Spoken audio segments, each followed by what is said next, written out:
చెప్పాకనే gazette ఇస్తారు. అంటే దాన్ని కవర్ చేయడానికి ఇప్పుడు అధికారులు వాళ్ళందరూ వాళ్ళ మనుషులు వీళ్ళ మనుషులు అన్నటువంటి కోణంలో నుంచి ప్రొజెక్ట్ చేసుకొచ్చేటటువంటి ప్రయత్నం.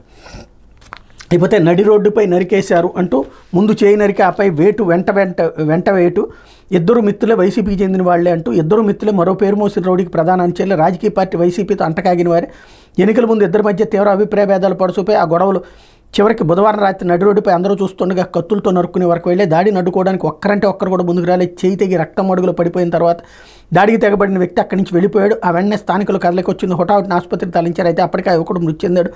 బుధవారం రాత్రి పల్నాడు జిల్లా వినుకొండపట్నంలోని ముండ్లమూరు బస్టాండ్ వద్ద ఈ ఘటన చోటు చేసుకుంది.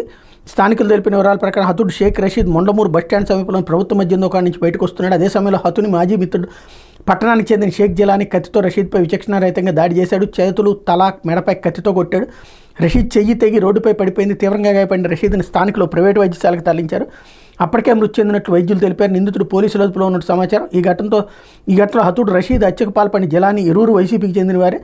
2 ఏళ్ల క్రితం విభేదాలతో విడిపోయారు. వీళ్ళిద్దరూ వినుకొండలో రౌడీగా చలామణి అవుతున్న పిఎస్ ఖాన్కి ప్రధాన అంచెలని పోలీసులు తెలిపారు.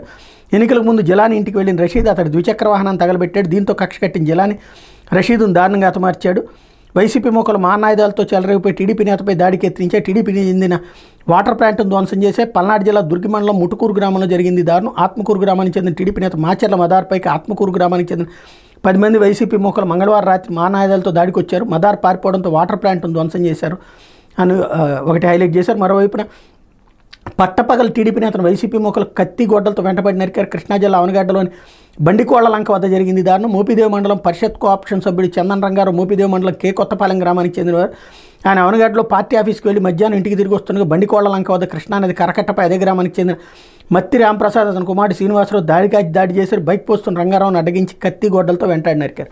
ఈ రెండిట్లో టీడీపీ నేతల మీద వైసీపీ దాడులు రాయడంలో తప్పులేదు. ఇక్కడ వచ్చేటప్పటికి ఇద్దరు వైసీపీ వాళ్ళు ఒకళ్ళ మీద ఒకళ్ళు చేసుకున్నారు. అంటే టోటల్గా ఈ రాష్ట్రంలో ఏం జరిగినా సరే పత్రికలు ఆ వార్తల్ని తమకు అనుకూలంగా మార్చేస్తే తాము ఏ పార్టీలకి లాయల్టీ ఉంటారో వాళ్ళకు అనుకూలంగానే వ్యవహరిస్తాయి అన్నటువంటి విషయం తెలిసిపోతుంది. ఇక జనానికి నిజం తెలిసేటటువంటి అవకాశాలు అయితే కరువే.